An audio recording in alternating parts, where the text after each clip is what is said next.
Alright, in you go, you jailbirds. Listen, prison isn't all too bad, right? Look on the bright side. At least you have this nice relaxing spoke too soon. This bearded ragamuffin is JC, and he doesn't look like he's in the best of moods today. What gave it away? Well, he's got his mean face on and the fact that his crew is about to jump someone. That unlucky someone is Isaiah Bone. His friend over here says JC and company are about to pop him like a balloon. But don't worry, he knows. JC and the crew pay off the guard, typical. Then they talk down on Bone here. Bone here isn't taking it today, and whoa, dude's ripped. Doesn't matter for JC because he says a lot of hard men out here still get bent. Well, like I said, Bone isn't too happy either. He begins a countdown, but JC thinks he's full of it. So by the count of 3, he goes for the shank. Think fast because it just turned into a party. Bone begins beating his crew up one by one, and almost effortlessly to be honest. What a bunch of intro boys. Bone says JC should deliver his message. Basically says they shouldn't mess with him. Then he kicks the movie off to start. Enter Bone. Looks like he's out of prison and he's looking for a room here. The old man welcomes him in and down comes Tamara from the stairs. She introduces him to a not too shabby looking room, but this comes with rules. No gangsters, no loud music, and no women. Bone is just fine with those rules, so he pays up and Tamara reluctantly gives the key. No women, in or out. Alright, time to look into the nightlife of this backwater city. Things get interesting, however, because this place has its own fight club. The dudes here are really giving the audience a bone-breaking show. Literally, looks like Mommy Dearest here is no pushover. Alright, party's over because some luxury cars pull over, and don't worry, it's not the feds, but more like competitors to this whole shindig. The announcer tells this cowboy cosplayer to ready up. Some hotshot in a suit steps up to the plate, along with his woman. Looks like they're really here to ramp things up. Our next raging redneck to fight is literally known as the Cowboy. Well, his opponent has a better name and he steps out of the pimp's vehicle in style. Give a hard round of applause for the Hammerman. Oh boy, this dude looks like an unstoppable wall of meat. Cowboy's not scared of him. Alright boys, put him up because it's showtime. Cowboy goes in strong with the first blows, but man, Hammerman is unflinching. With only a few strikes, Hammer topples the redneck down, and it's all neatly finished up with some of the most brutal fist crushing I've ever seen. Thank God the announcer stops Hammerman before he quite literally flattens the Cowboy's skull. Looks like Hammerman has been undefeated for quite some time. Pinball, the announcer, gives the suit known as James his due diligence in the form of some sweet Del Arrows. Oh, I trust you, Pinball. Disappointed, Pinball's about to go home, but not before a sneaky Bone meets him inside his car. He doesn't want anything other than to fight Hammerman. Pinball Zuko doesn't want to take Bone's offer because he's totally unknown. Well, that's when his money talks. So Pinball just might let him walk. James then gets a call from Franklin McVeigh, another suit. He wants someone to bounce, so he orders James to do it. Pinball steps up with Bone, and the latter gives Angela Soto the coveted male gaze, so James smooches in front of him? Weird flex, but alright. James asks Teddy here to wrap things up, then Pinball scolds Bone for having goo-goo eyes like that. Speaking of which, James blames Angela for Bone's thirsty looks, and it looks like James is a terrible partner to be with. You're barking up the wrong tree, sister. James, where we going? The suits leave and Pinball sets up a fight for FNG. Looks like Big Lamont is gonna show Bone here the ropes tonight, the hard way. Round 1 fight. Did you blink? Because it only takes 2 kicks to give Big Lamont the big L. Pinball is pumped to take his new boy toy for a spin, so they strategize how they're gonna topple Hammerman and James. Bone, on the other hand, looks like he just wants to be with Angela, so Pinball gives up and gives the recap on Angela. Basically, she was married, but James set up her husband to be arrested, and he even set up her still growing baby to get the curtains. Sheesh, what a degenerate vulture James is. Speak of the devil, here he is now, having a lovely dinner with this Daryl dude. Then he tells him not to worry about Franklin, but I can sense something's about to go down. I have no clue what's going on, but this movie suddenly turns into a musical. Whoops, spoke too soon. There's James' ruthless behavior. Great night though. Bone got some footing now, and James gets to spend it with Angela. Well, that, and Angela rejects James' advances for the night. The next day, Teddy brags to James about his phone that can dox people. They crack a few jokes, but then Teddy shows the video of Bone taking out the Big L trash. James gets curious about this new scrub. Then he scares the bejesus out of Teddy with the use of his toddler maulers. On the bright side of town, Bone gets comfy with his new housemates, even helping Roberto here with his wannabe gangster pest problem. That's how you get things done around here. Then it's time to ride with the pinball fire lord for the night. Looks like they're fighting on different turf for tonight. Oh boy, it even has a chick fight. It's official, the winner is the vindictive Veretta Vendetta. Pinball makes his greeting to Tat over here, the local fight fixer of this joint. Looks like Pinball gets his cojones together because he bets $5 grand for Bone to fight. It's a deal. Fighting Bone is this clown with grills. And don't bother with his name, because Bone surely didn't, with just one swing. Getting riled up, Pinball even says Bone can take 2 at a time. Wait, what'd you say? 2 at a time? Should have kept your trap shut, Pinball. He wants out of this bet, but Bone goes double or nothing. Of course, the movie's called Blood and Bone, not Blood and some rando Mexican, so Bone sweeps everything Tat throws at him. Since he hid the money in his baby sack, Bone rips out, well, his bone. Heck, he even gets Veretta's phone number, 20 grand in one night. Now that's the Sigma male grind. Of course, Tat comes back with an AK, so time to book it. Montage time. Days pass and it's nothing but the Sigma male grind with Bone. Training in the day, knocking skulls by the night. Money, money, money, money. It's raining paper. At least during one of these fights, this white boy actually makes it through to more than 3 strikes from Bone. This dude is built different, but regardless, Bone breaks him. With all that riz and money, Pinball even got to fix up his wheels. Sheesh. Of course, this comes with an awkward brotherly love confession, and you get the idea. Bone retires for the night, but upon going home, Tamara gets concerned about his not-so-subtle words. Tamara offers to patch him up, and he silently accepts. Tamara reveals she's quite the caretaker for the children. Then she also says she saw Bone do Tai Chi. Bone then shows her how it's done. Roll back and push me.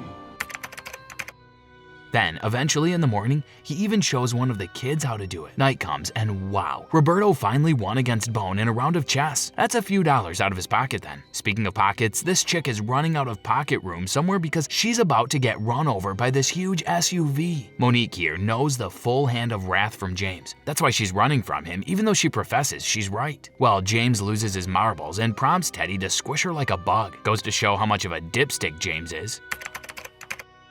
It's a good night for fighting, and oh boy, Hammerman is getting illegally juiced and pumped up by Teddy. Outside, the two gents are now in suits and ready to gamble a lot of their riz and money for this anticipated fight. Once the spoils are set, it looks like Bone has his guard up for Hammerman. So once the introductions are done, it's time for these two beasts to ante up. Round 1, fight! Hammerman may be big and burly, but Bone is the jack of all trades. He uses his breakneck speed to dodge Hammer's brunt blows. Thanks to his agility, Hammer misses all of his shots, while Bone lands all of it. Hammerman even gets thrown off his feet. Time for the prize money. James gives him the money, but we can all see he's peanut butter and jealous. So, like the snake that he is, he offers the two winners his place for a little celebratory party. Pinball has plans, but Bone accepts. We'll be there.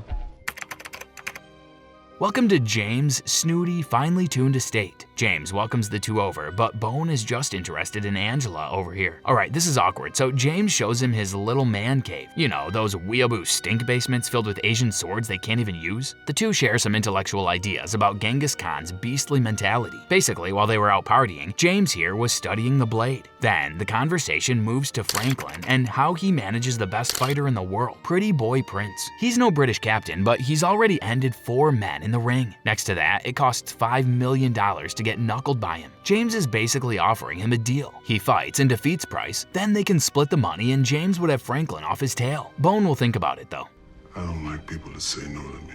Later on in the party, James uses his so-called riz to woo Angela, but it fails. So it's time for a little thing called fear-mongering. Left with no choice, Angela then tries to seduce Bone, but in reality, she's got a gun. Then Bone reveals he's here to take care of her, as it was instructed in the last wishes of her now-past ex-husband. Couldn't handle it, Angela freaks out in the toilet. Apparently, the husband, known as Danny, is very close to Bone as a friend during his prison times. Things were going well until he was shanked by JC and his goons. Now, the dots have connected. Also as well, her son wasn't ended, but rather he went missing. Contrary to this, Bone knows where her son is. So James' plan was to let Angela seduce Bone so that he'll opt to joining him in defeating Price. But he doesn't know that they're being double-crossed. Bone accepts the offer on the count that Angela's his gal now. James accepts, and so she packs her stuff and they go to the best place for anyone in these movies, rehab. that was anticlimactic. For the opposite of that, James makes his dramatic, villainous dialogue. Then, the very next morning, he visits Franklin, and the stakes are being raised. He's here to raise and bet his boy Bone against his pretty boy Price. Franklin says it isn't that simple because blah blah blah committee work. You're asking me to vouch for you. Franklin doesn't want to vouch for him because, quite frankly, Frankie Boy here sides with that Austrian painter from World War II. Yup, it's come to a full-blown race war. No, wait, Franklin does agree to do it actually. In 3 days, the council will decide. Street side, Bone encounters an investigation and it doesn't look good because the body belongs to Roberto. His name's Roberto. Bone goes home to find Tamara mourning, and she says Roberto was attacked by dogs. He tries to comfort her, but they soon fall asleep together. Don't worry, no funny business, because James is here to bring that just about now. He's here to bring the news with his prim and profanity-free attitude. Of course, that's just all lies, and it all comes crumbling down once Bone says no to the fight. The stupid thing is that he tries to intimidate Bone out of all people. Of course, this goes nowhere, up until James takes Tamara at gunpoint. This dude really is slimy as a snake because he checks out now. Knowing that things are about to come down now, Bone gives Tamara some money to stay away from this house for a while. She takes it, but when all of this is done, she wants Bone gone. Furious as ever, James orders everyone with a gun to rendezvous with him in 15 minutes. All mercy is gonna be thrown out the door. Their first victim is Prince Zuko over here. Hammerman wants Bone and he beats it out of him. He wants Bone? He can come get it in the form of a 9mm. Bone's just as good with a gun as he is with his fists, so he rescues Pinball and finally ends the legacy of Hammerman. Meanwhile, James gets the tip on where Angela is. I seen that girl y'all was talking about at the intersection. So Teddy and the boys get down to the old rehab center. Man, why did you have to slap that guy? He was minding his own business. Oh boy, looks like Angela's in a pickle here. But surprise, it's Pinball and behind him is the man of the hour. He easily takes them out and gives James a little ring. Now he's coming for him. So much for no profanities. James deliberately doxed himself so the two chase after him to Franklin's big estate. Upon entering, Bone and Pinball split up. Bone sneaks in, but the rifles are primed. I guess the entire whitewash is here. And boy howdy, they've got some firepower on them. Here's the stakes. Bone fights now and wins James' money back, and he becomes a bullet sponge. With these terms comes revelations. It's now revealed that James was the one that ended Roberto because he saw his little dirty work one too many times. And he's the one that sent JC to shank Danny. And he didn't know Bone was snitching. This includes Pinball calling the feds too.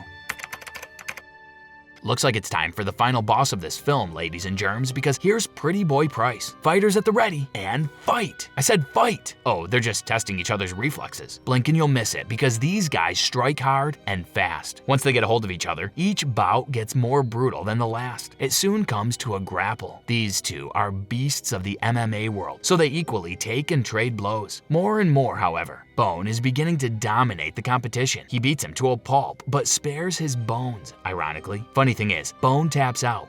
Winner by forfeit. James gets ticked off and it's time for the real final boss, James. To level the playing field, Franklin lets Bone have a sword, but this man will only need the scabbard for this roach. I told you James was nothing more than a closet weeaboo, just with more money and power. I say that because he gets the Tarantino treatment. Once the hand is off, Bone books it because the cops are here. Party's over, James. The next day, Bone remembers his promise to Danny, and right on cue, the little kid Jared finally meets his mommy after all this time. Changing her mind, Tamara tells Bone he could stay, and she knows about his promise to bring Angela and Jared together. Bone is a total man of his word, but this isn't where he belongs. He's done with this part here, so he bids goodbye to his friends here, goes in, beats everyone up, brings families together, then leaves without explaining. That's how much of a Chad Bone is. And that's the end of Blood and Bone, directed by Ben Ramsey, starring Michael Jai White, Dante Basco, and Kevin Kimbo Slice Ferguson. Which was your favorite bone-breaking fight? Let us know in the comments below using #CinemaRecap, and we'll see you on the next fight night.